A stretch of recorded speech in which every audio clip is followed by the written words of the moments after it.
역사에 등장한 희대의 사기꾼 중에 20세기 초 스코틀랜드 출신의 아서 퍼거슨이라는 사람이 있습니다. 그는 1920년 여름 런던의 트래펠러 광장에서 놀라운 사기 행각을 시작합니다.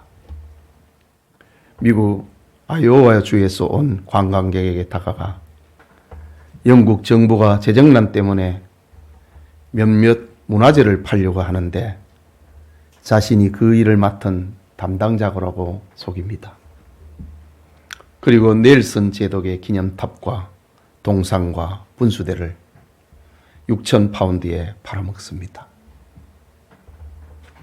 그의 여름 그는 여러 명의 미국 사람들이 수를 또 속입니다. 어떤 사람에게는 영국 국회의사당을 1,000파운드에 팔고 어떤 사람에게는 버킹엄 궁을 팔고 계약금으로 2,000파운드를 챙깁니다. 1925년에는 아예 미국 사람들을 속이기 위하여 미국으로 이주합니다. 미국에 도착해서 어떤 목장주에게 백악관을 99년간 전세를 놓고 첫 해분으로 10만 달러를 챙깁니다. 호주에서 온 한 관광객에는 뉴욕 항만공사로 자유의 여신상을 철거하게 되는데 공탁금 10만 달러만 있으면은 그것을 살 수 있다고 속였습니다. 그러나 매입자와 함께 사진 찍은 것이 확인이 되어 붙잡힙니다. 그는 징역 5년을 언도받고 감옥살이를 합니다.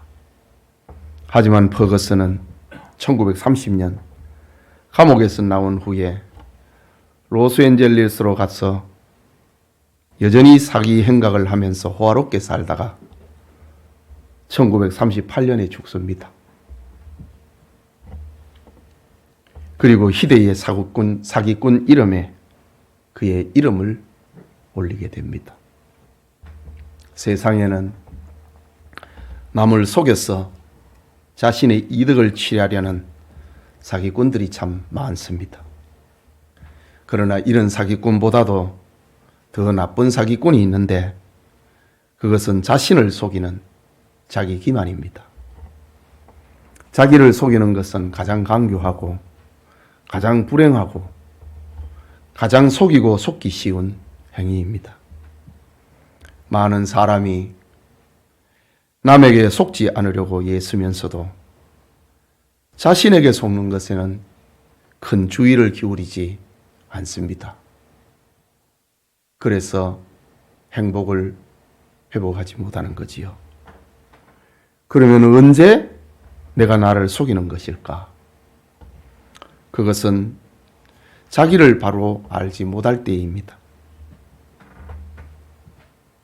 오늘은 너희는 그리스도의 것이라는 제목으로 고린도전서 강의 계속하고자 합니다. 하나님의 은혜가 우리 중에 있기를 소원합니다. 먼저 성경은 자기를 속이지 말라고 합니다. 18절에 아무도 자신을 속이지 말라. 너희 중에 누구든지 이 세상에서 지혜 있는 줄로 생각하거든 어리석은 자가 되라. 그리하여야 지혜로운 자가 되리라.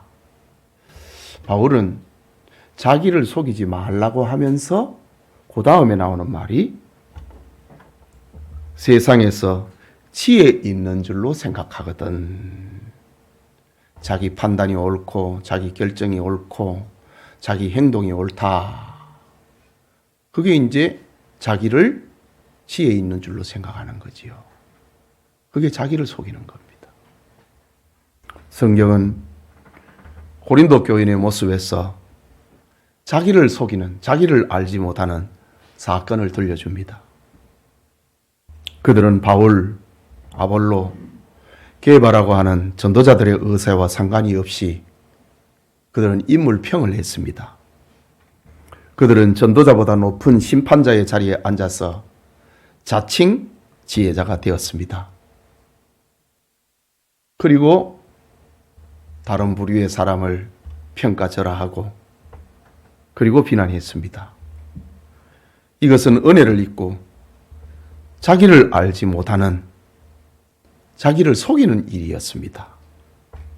이것이 어찌 고린도 교인들만의 이야기이겠습니까?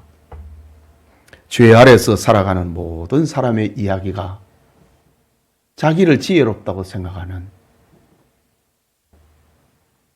자기를 속이는 사람입니다. 초기 기독교가 퍼져나갈 때에 당시 다양한 문화와 언어와 종교와 인종들이 있었습니다. 그들을 분류하면은 크게 헬라인과 로마인과 유대인으로 구분해 볼 수 있습니다. 물론 유대인들은 자기들 외에는 다 야만인이라고 생각했지요. 헬라인은 철학과 지식을 가진 사람들로 대표되었고, 로마인은 세계를 지배했던 나라의 긍지와 군사와 법률적 지식에 정통한 사람들이었습니다. 그리고 유대인들은 가장 고등한 종교인으로 유일신 하나님을 믿는 것을 자랑했습니다. 그런데 이들은 각기 최고를 자랑하고 있었지만은, 가장 지혜롭다고 생각했지만은 모두가 자기 기만에 빠지고 자기를 속이는 자가 된 것입니다. 이것이 세상이라는 말이지요. 세상은 자기를 지혜롭다고 여긴다. 좀 더 구체적으로 생각을 해보면은, 첫째가 헬라인입니다. 그들은 철학과 학문, 지식과 지혜를 대표하는 종족으로 자타가 인정을 했습니다. 비록 로마가 힘으로 천하를 다스리고 있지만은 문화적으로는 헬라가 로마를 지배했다고 할 정도입니다. 그래서 헬라인들은 철학과 지식을 자랑하고 우월감에 교만했습니다. 그러나 그들은 여전히 로마의 식민지 백성이었고 억압받는 사람들 중에 하나일 뿐이었습니다. 그럼에도 자신들의 철학과 지식을 자랑하고 있으니 스스로 자기 기만에 빠져 있는 겁니다. 로마의 식민지가 되어 있으면서 그럼에도 자기들이 최고다고 생각하는 겁니다. 자기를 속이는 사람이 아닐 수 없습니다. 자기가 제일 지혜롭다고 생각하니까. 그 첫째 부류가 헬라인이었습니다. 다음으로 로마인입니다. 그들은 힘을 가지고 세계를 지배했던 민족입니다. 로마인의 힘은 주로 군대의 힘이고 법의 힘이고 그리고 도로 교통망의 힘입니다. 세계는 로마로라는 말처럼 로마는 세계의 중심이었고 세계의 어느 곳에든지 로마로 통한다고 하는 도로가 건설되고 그리고 유지되고 있었습니다. 초대 기독교가 세계의 종교로 확산할 수 있었던 힘은 도로망에 있었다고 해도 과언이 아닙니다. 로마인들은 이처럼 힘의 논리를 만드는데 천재적인 지혜를 발휘했습니다. 군사력을 동원을 하고 세상을 다스리는 법을 만들고 그리고 도로를 만드는데 로마인들은 천재적인 지혜를 가지고 있었습니다. 군대와 법과 도로는 로마인들의 자랑이었고 힘이었습니다. 그러나 로마는 그 힘의 논리가 영원한 줄 알았으니 자기 기만에 빠져 자기를 속이다가 망하고 만 것입니다.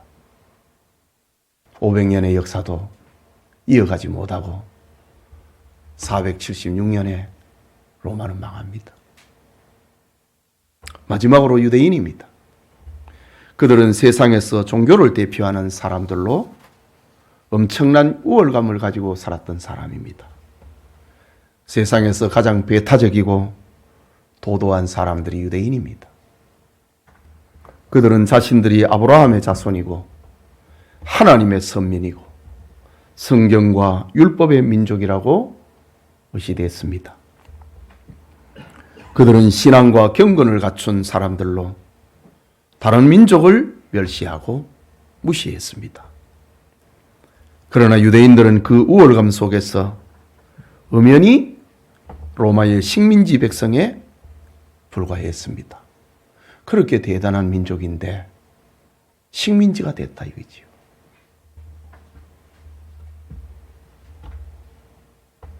그들은 우월감 속에 살았으나 하나님의 아들 예수님의 보시기에는 죄와 악의 종이었습니다.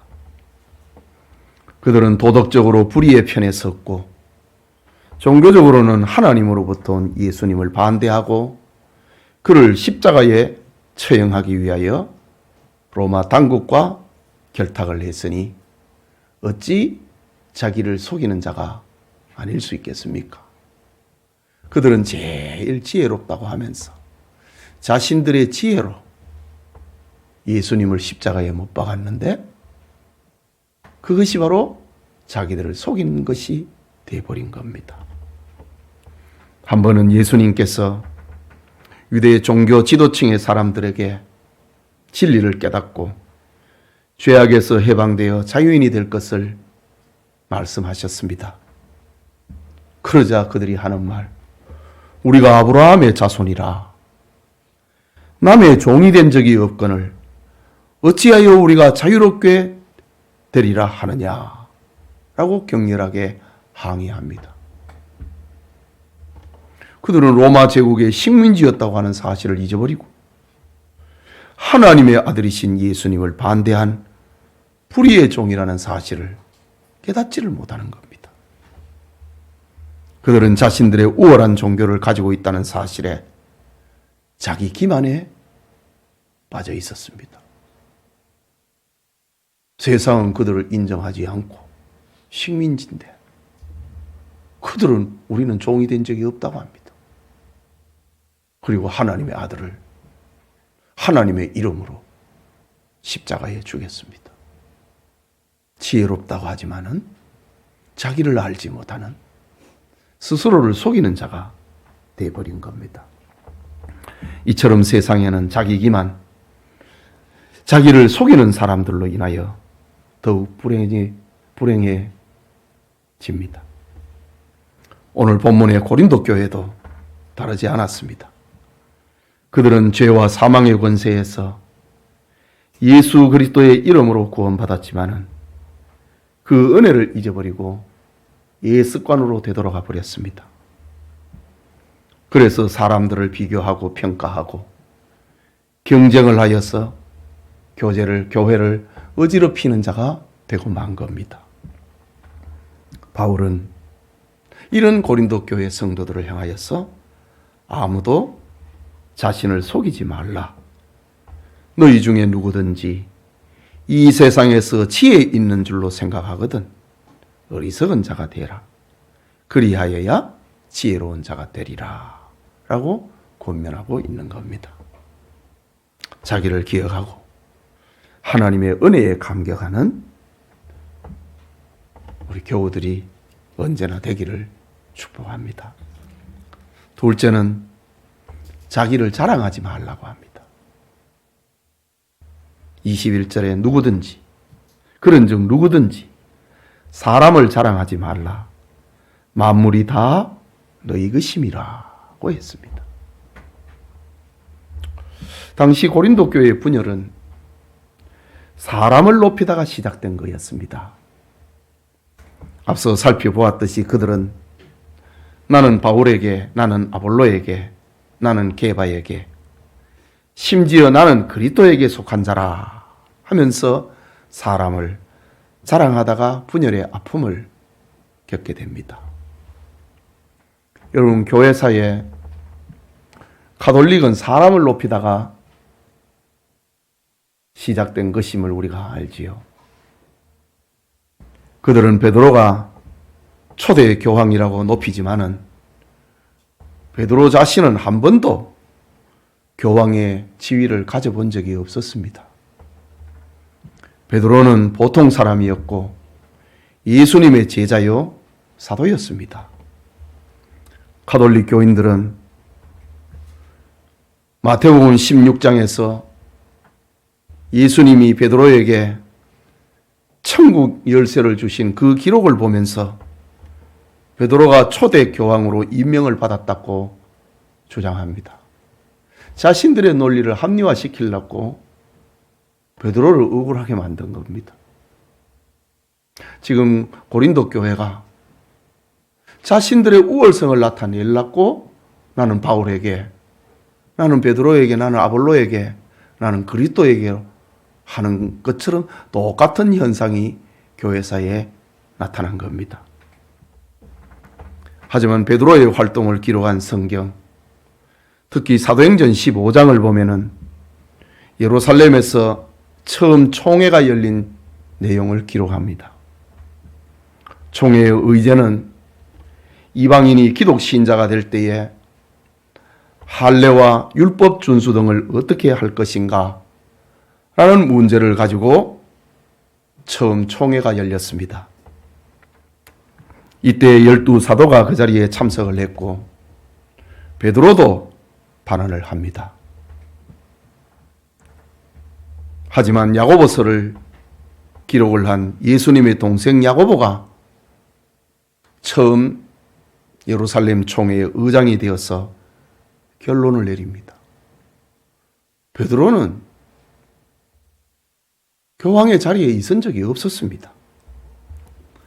말하자면 베드로는 예수님의 전권과 천주교에서 얘기하고 있는 천국의 열쇠를 홀로 받은 교황이라고 자기를 인식한 적이 없었습니다. 초대교회 교인들도 그랬습니다. 오히려 저 안디옥에서는 바울로부터 베드로가 외식을 한다고 꾸지람을 듣기도 합니다. 자, 그러면은 고린도 교회의 또 한 분파의 뿌리인 바울은 어떤 위치에 있었을까요? 역시 사도행전 15장 예루살렘 총회에서 찾아볼 수 있습니다. 그는 수리아 안디옥 교회의 전도자로 파송을 받았고 총회에 와서는 이방인 전도 현황을 보고하고 거기에 대해서 검증을 받고 평가를 받는 자였습니다. 말하자면 바울은 초대교회 역사에서 정권을 가진 사람이 아니었다는 말입니다. 바울은 예수님의 12 제자도 아니었기 때문에 사도직에 대한 의심이 그를 늘 전도지마다 따라다녔습니다. 그때마다 바울은 자기가 박해자로 있을 때에 부활하신 예수님이 자기를 만나 주었고 사도로 부르셨다고 하는 사실을 간증할 수밖에 없었습니다. 다른 12 제자들은, 사도들은 다 공인이 되어 있는데 바울도 예수님의 사도라고 하니 당신은 그때 그 자리에 없었지 않느냐? 그럴 때마다 바울은 자기 간증을 통해서 자기가 사도로 부름받았음을 간증해야 했던 그런 처지에 있었습니다. 한 번도 교회의 정권을 가진 적이 없었다는 말입니다. 그렇지요. 초대교회 사도나 성도들 중에 교황처럼 높임을 받은 사람은 아무도 없었습니다. 언제든지 어디서든지 오직 예수 그리스도만이 교회의 머리요 주인이셨습니다. 도리어 예수님은 제자들에게 말씀하시기를 누구든지 으뜸이 되고자 하는 자는 모든 사람의 종이 되어야 하리라 라는 말씀으로 제자들에게 낮아짐을 가르치셨습니다. 그러나 교회사를 보면은 사람을 높일 때에 고린도 교회처럼 분파가 형성되고 교회는 상처를 받게 됩니다. 중세 교회도 사람을 높일 때 교회가 가톨릭 교회로 변해버렸습니다. 그 과정을 잠깐 생각을 해봅니다. 초대교회 당시에 유명한 교부 ig나티우스, 사도 요한의 제자 폴리갑, 폴리갑의 제자 igna티우스. 그는 2세기의 사람입니다. 그는 장로보다 감독이 높은 위치에 있다고 보았고 선지자나 교사의 직분까지 감독은 다 가지고 있다고 주장하므로 감독의 권위를 높였습니다. 2세기의 이야기입니다. 그렇게 된 이유는 끊임없이 생겨나는 이단자들에게서 진리와 교회를 보호하기 위하여서 필요에 의해서 감독의 권위를 높일 수밖에 없었습니다. 하지만 여기에 따라오는 부작용도 만만치가 않았습니다. 그래도 초대교회 안에는 사람을 절대시하지는 않았습니다. 그런데 세월이 흘러가면서 로마 제국 안에 교회가 공인이 되고 믿어도 된다고 하고 교회가 국교가 되니 이제는 로마 제국 안에 이단자들 뿐만 아니라 다신론자들까지 교회 안에 섞이게 됩니다.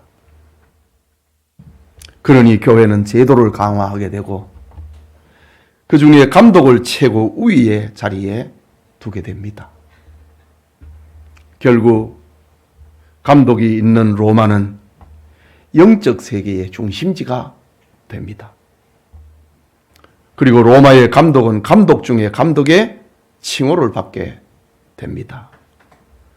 그 절정의 이름이 그레고리우스 1세 때입니다.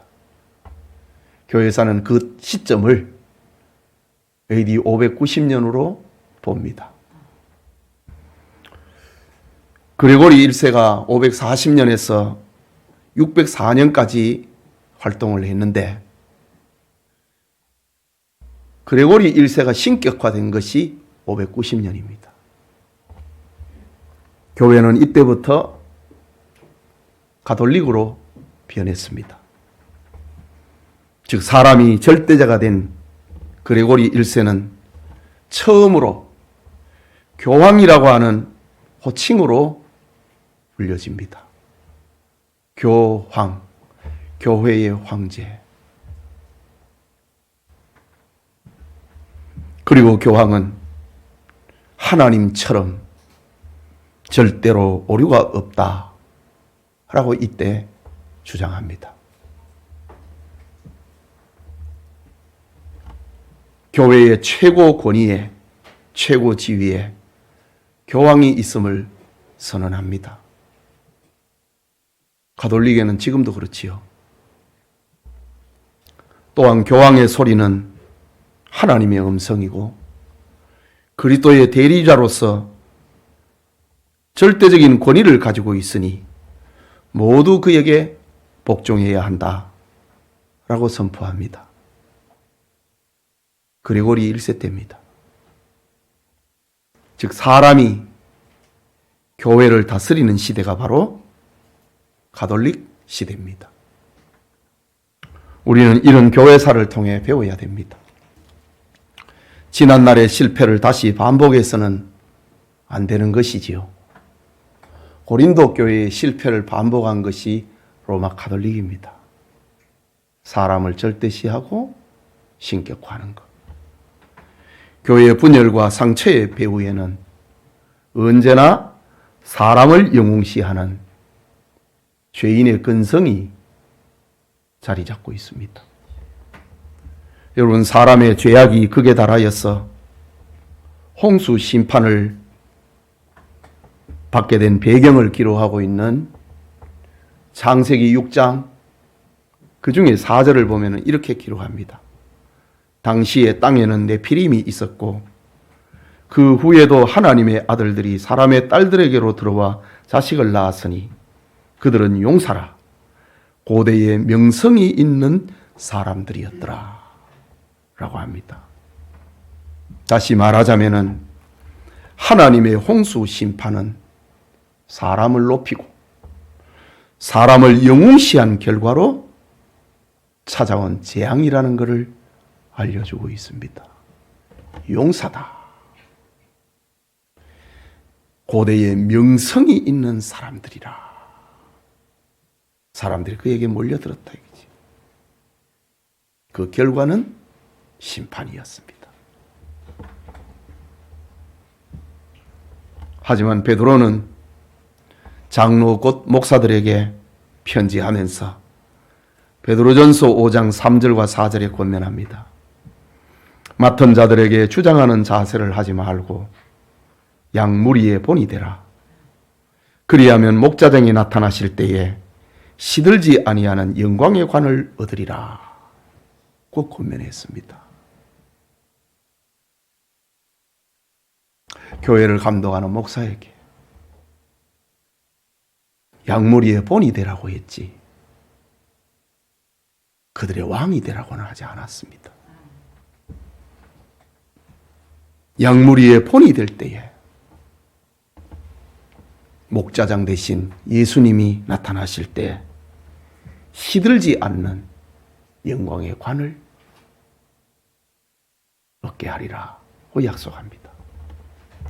그러면서 베드로는 교인들을 향하여서 또 말합니다. 베드로전서 5장 5절에 젊은 자들아 이와 같이 장로들에게 순종하고 다 서로 겸손으로 허리를 동이라. 하나님은 교만한 자를 대적하시되 겸손한 자들에게는 은혜를 주시느니라고 했습니다. 말하자면 지상교회에서 주님 외에 절대 복종을 강요할 지위에 있는 자는 없다는 말입니다. 베드로의 권면 중에 다 서로 겸손으로 허리를 동이라고 합니다.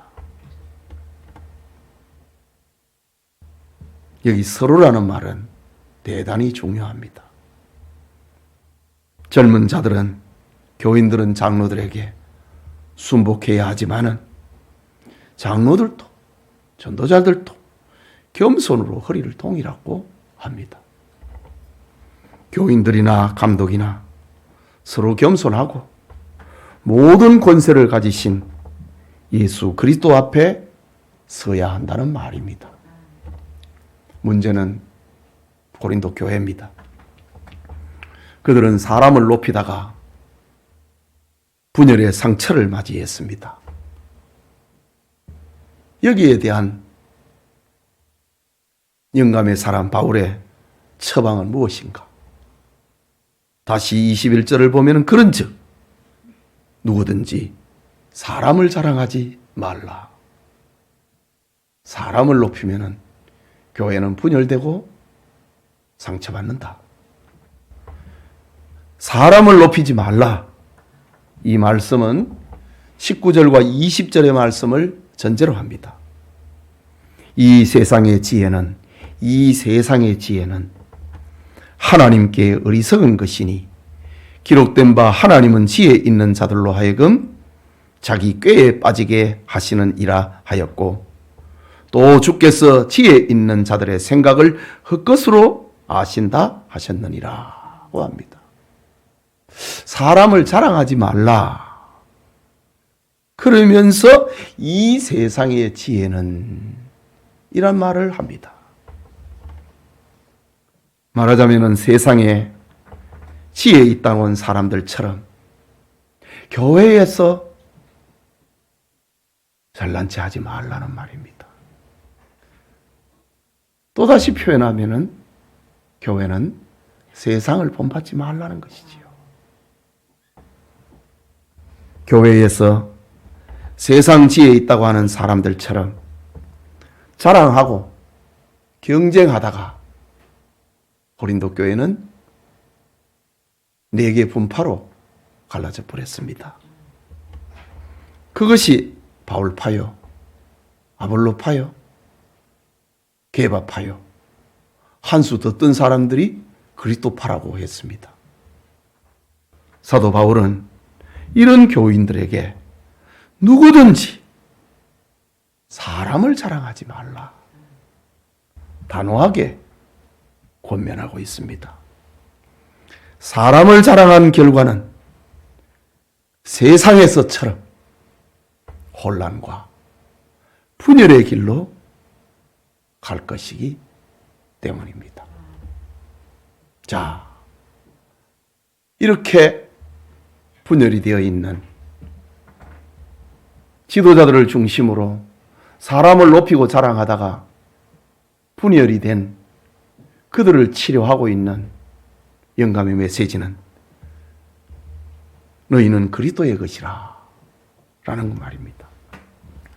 바울은 분열된 고린도 교회 문제를 해결하는 결론으로 통일된 질서 체계를 알려주고 있습니다. 그것은 창조의 질서요, 축복의 질서입니다. 그 첫째 질서가 뭐냐? 만물은 다 너희 것이다, 우리 것이다, 사람의 것이다 라는 말입니다. 본문 21절 22절을 봅니다. 그런즉 누구든지 사람을 자랑하지 말라. 만물이 다 너희 것임이니라. 바울이나 아볼로나 게바나 세계나 생명이나 사망이나 지금 것이나 장래 것이 다 너희 것이요 라고 합니다. 여기 만물 21절 마지막에 만물이 다 너희 것임이라고 했는데 이 만물은 피조 세계 전체를 말하는 거지요. 그러면서 이 만물은 너희 것이다, 사람의 것이다 라고 말합니다. 그러면은 그 만물 중에 무엇이 있느냐는 거지. 지금 고린도 교회에 분열된 그 교회상을 지금 처방을 치료하고 있는 겁니다. 그 만물 가운데 무엇이 있느냐? 그게 이제 22절이지요. 바울이 있고 아볼로가 있고 게바가 있습니다. 만물의 내용입니다. 그 만물 중에 전도자들이 있다는 겁니다. 말하자면 전도자는 사람 위에 있는 것이 아니고 당파 중에 당수가 아니고 성도들에게 공동으로 속하였고 성도를 위하여 있고 성도들 중에 한 사람이라는 말이지요. 그들은 너희를 위해서 존재하는 사람이다. 그들은 너희를 위해서 왔던 사람이다. 만물은 다 너희 것이다. 그런데 너희들이 왜 그를 절대화하느냐? 하나님께서 너희를 위해서 바울을 보냈고 아볼로를 보냈고 게바를 보냈는데 그런데 너희들이 왜 전도자들을 절대화하느냐? 그런 말입니다. 그러면서 또 만물에는 세계가 있다고 합니다.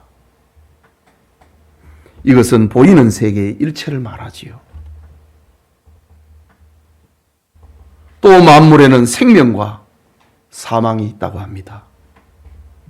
이것은 움직이고 생명과 사망, 움직이고 정지하는 것, 출생하고 죽는 것, 모든 변천을 말합니다.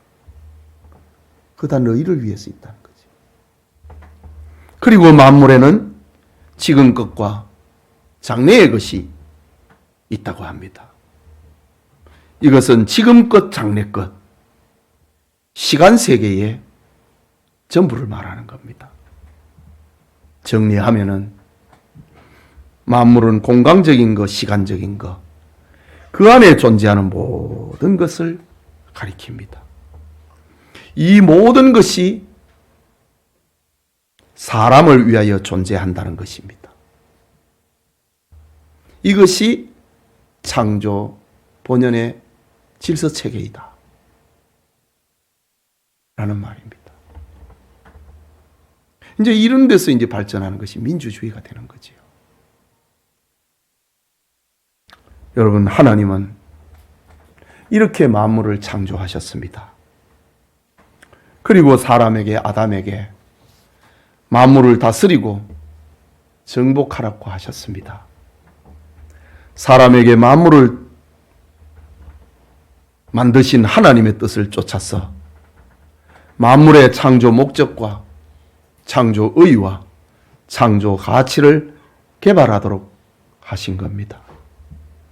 즉 하나님은 사람을 만물의 제사장으로 세워가지고 사람은 하나님의 뜻대로 만물을 개발하고 다스려가지고 그 결과를 하나님께 드리도록 하나님께 영광이 되도록 하는 것이 만물은 다 너희 것이다. 지배하고 독재하는 것이 아니라 그거를 잘 관리해가지고 하나님 앞에 영광을 돌리라. 이것이 만물은 다 너희 것이라는 창조의 질서입니다. 둘째로 너희는 그리스도의 것이라고 합니다. 모든 사람은, 모든 인생은 그리스도의 것이란 말입니다. 23절에 나오는 말씀이지요.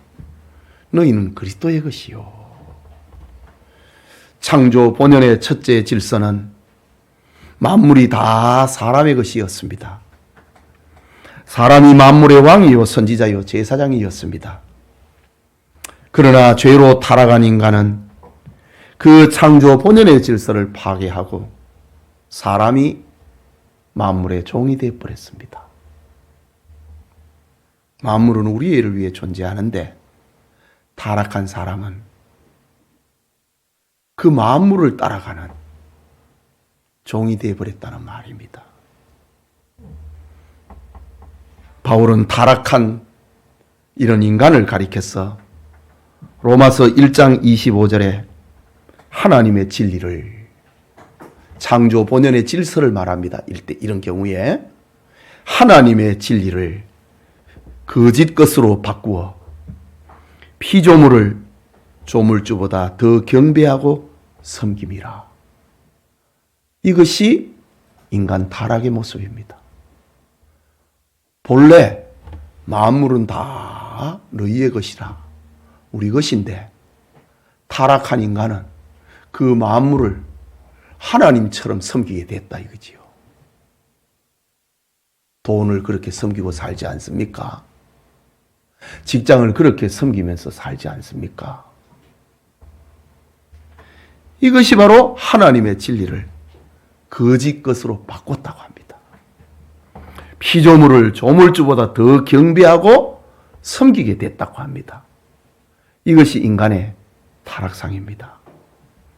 말하자면 사람의 타락으로 하나님의 진리, 하나님의 창조 질서를 바꿔버렸습니다. 이것은 만물이 데모를 해갖고 바꾼 게 아니고 타락한 인간이 하나님을 떠나고 만물을 하나님처럼 숭배하게 되어버린 겁니다. 그런데 바울은 회복된 하나님의 창조 질서를 지금 들려주고 있습니다. 사람이 깨어버리고 바꿔버린 것을 그리스도께서 십자가로 죄의 종된 자리에서, 만물의 종된 자리에서 사람을 다시 찾아 나왔습니다. 만물은 너 것이야. 그리스도께서 우리를 위해서 십자가에 죽으심으로 그거를 다시 회복시켜 놨다는 거지요. 이것이 바로 크리스찬의 인생관이요, 크리스찬의 지국관입니다. 이런 사람을 가리켜서 바울은 고린도후서 5장 17절에 그리스도 예수 안에 있는 새로운 피조물이라. 그리스도 예수 안에 있는 새로운 피조물, 창조 본연의 질서가 회복된 사람들을 말하는 겁니다. 우리를 구원하신 그리스도는 우리가 만물을 갖고 싶어 하듯이 우리 인생을 갖고 싶어 합니다. 이유는 그리스도는 우리 죄를 위하여서 자신의 생명, 자신의 피 전부를 지불했기 때문입니다. 예수님께서 우리를 피값으로 사셨습니다. 그것은 음이나 금이나 없어질 것으로 한 게 아니고 베드로전서에는 흠없고 점없는 예수님의 보배로운 피로 값을 지불했기 때문에 너희는 그리스도의 것이라 라는 말을 하고 있는 겁니다. 이런 회복된 삶을 가리켜서 바울은 갈라디아서 2장 20절에는 내가 그리스도와 함께 십자가에 못 박혔나니 그런 적 이제는 내가 사는 것이 아니요 오직 내 안에 그리스도께서 사시는 것이라. 이제 내가 육체 가운데 사는 것은 나를 사랑하사 나를 위하여 자기 자신을 버리신 하나님의 아들을 믿는 믿음 안에서 사는 것이라. 이런 삶, 이런 고백이 우리는 그리스도의 것이다 라는 삶의 내용인 겁니다. 회복된 창조의 질서는 우리는 새로운 피조물이고 예수 그리스도를 믿는 믿음 안에서 사는 것입니다. 예수님은 이렇게 자신의 죽음을 통하여서 우리를 가지셨다는 말입니다. 너는 내 것이라 라고 말이지요. 마지막으로 그리스도는 하나님의 것이라고 합니다. 23절에 너희는 그리스도의 것이요 그리스도는 하나님의 것이라고 합니다. 이 말은 예수님께서 피조성을 가지고 하나님께 종속되어 있다고 하는 그런 의미는 아닙니다. 예수님은 하나님의 아들로서 하나님께 완벽하게 속해 있다는 말입니다. 성자로서 아버지 성부에게 순종했다는 말입니다.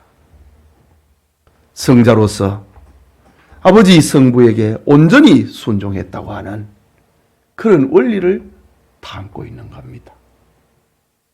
성자 예수님이 성부 하나님께 순종하듯이 너희는 내 것이라 만물은 너희 것이라 라고 들려주고 있는 겁니다.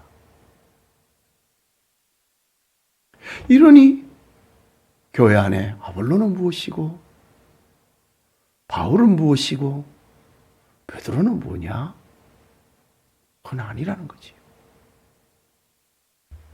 예배드리는 성도 여러분, 그 아침에도 이솝 우화 하나를 얘기를 했는데 오후에 또 이솝 우화 얘기 하나 하고 마쳐야겠습니다. 사슴 한 마리가 어느 날 물가에서 물을 마시다가 물에 비친 자기의 뿔을 자랑스럽게 바라보았습니다.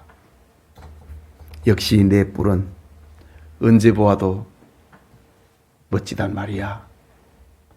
그러면서 동시에 물에 비치는 자기 다리를 보고 뿔은 멋진데 다리는 왜 이렇게 가늘고 볼품이 없을까? 라고 자기 다리를 불만스러운 눈으로 쳐다보았습니다. 바로 그때 사자가 나타났습니다. 놀란 사슴은 있는 힘을 다해서 숲으로 도망쳤습니다. 그런데 그 자랑스럽던 뿔이 나뭇가지에 걸려버렸습니다. 오도 가도 못하게 되어버린 겁니다. 결국 사자의 먹이가 됩니다. 사슴은 죽어가면서 이렇게 후회합니다. 볼품없이 보이던 다리 덕분에 도망칠 수 있었는데 그렇게도 자랑스럽던 뿔 때문에 죽게 되었구나 라고 말이지요. 그렇습니다. 자랑은 우리를 망하게 합니다. 우리를 넘어지게 만듭니다. 그래서 잠언 18장 12절에는 사람의 마음의 교만은 멸망의 선봉이요 겸손은 존귀의 길잡이이니라 했습니다. 여러분, 우리는 자기를 바로 알지 못하면은 자기 기만, 곧 자기를 속이는 자가 됩니다. 우리는 사람을 자랑하는 자가 돼서는 안 됩니다. 사람을 자랑하는 것은 상처와 분열을 반드시 일으킵니다. 사람을 자랑하는 것은 결국 허무한 것입니다. 오늘날 교회에 분열과 다툼을 한번 보십시오. 나는 원로 목사파다. 나는 새로운 담임 목사파다. 그러다 교회 쪼갈려집니다. 사람을 자랑하면은 교회는 분열됩니다. 너희는 그리스도의 것이다. 만물은 다 너희 것이다. 너희를 위하여서 원로 목사도 보냈고 새 목사님도 보냈는데 누가 누구에게 속했단 말인가? 만물은 다 너희 것이라고 했는데 어찌하여 사람을 높이다가 분열하게 되었는가? 고린도 교회의 이야기입니다. 만물은 우리 것이고 우리는 그리스도의 것이고 그리스도는 하나님의 것이다. 이것이 창조 본연의 질서요, 생명의 질서요, 축복의 질서입니다. 화평의 질서요, 하나됨을 지키는 질서입니다. 피조 세계는 하나님의 창조 법칙과 통치와 그 섭리에 따라 순종해야 됩니다. 이 법칙을 어기면은 죄인이 되고 재앙이 임하고 결국은 망하게 됩니다. 예배드리는 성도님, 고린도 교회의 아픔을 통하여서 들려주신 너희는 그리스도의 것이라 라는 창조의 질서로 하나님의 복을 누리는 우리 교우들이 언제나 되시기를 축복합니다. 우리 말씀을 생각하고 우리 같이 기도합시다. 예, 우리 고린도전서 강해를 하면서 말씀을 드렸지요. 고린도 교회는 세상에서 일어나는 모든 문제를 다 거울로 비춰줬습니다. 역사적인 사건이었지요. 그것이 오늘 우리에게 거울이 되고 있습니다. 교회가 무엇인가? 교회는 어떻게 해야 건강해지는가? 그거를 우리에게 들려주고 있습니다. 예, 오늘은 사람을 높이면 안 된다.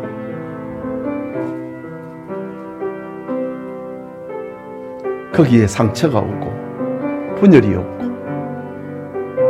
재앙이 떨어진다. 우리 말씀을 생각하면서 우리 건강한 교회상을 위하여서 우리 같이 기도합시다.